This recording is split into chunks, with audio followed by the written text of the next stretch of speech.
लोधरा घर में काम करने वाली 12 साला लड़की पर मुबैना तशद्दुद और आग से झुलसने का वाक़या पेश आया। लड़की की हालत ख़राब, पुलिस ने तहवील में लेकर कानूनी कार्रवाई शुरू कर दी।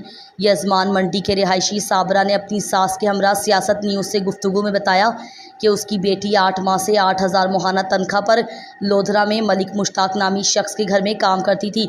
मलिक मुश्ताक उसकी बीवी और बहू मेरी बेटी पर अक्सर मुबैना तशद्दुद करते थे। उनके तशद्दुद से मेरी बेटी की टांग पर 10 टाँके भी लगे हुए हैं। 12 साला मुतासरा आयशा ने सियासत न्यूज़ से गुफ्तगू में बताया कि मलिक मुश्ताक की बीवी और बहू छोटी छोटी बातों पर उसे मारते कहते थे कि अपनी माँ को बताया तो बाल काट देंगे।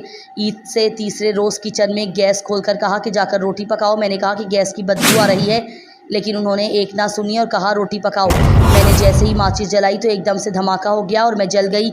आयशा की वालदा साबरा ने बताया कि मलिक मुश्ताक वगैरह ने हमें फ़ोन किया कि बच्ची को चोट लगी है, ले जाओ। जब उनके घर पहुंचे तो मेरी बेटी को 3 दिन से कमरे में बंद रखा हुआ था। 2 माह की तनख्वाह ना दी और ना ही कोई मदद की। कहा वो रास्ता पड़ा है, अपनी बेटी को ले जाओ।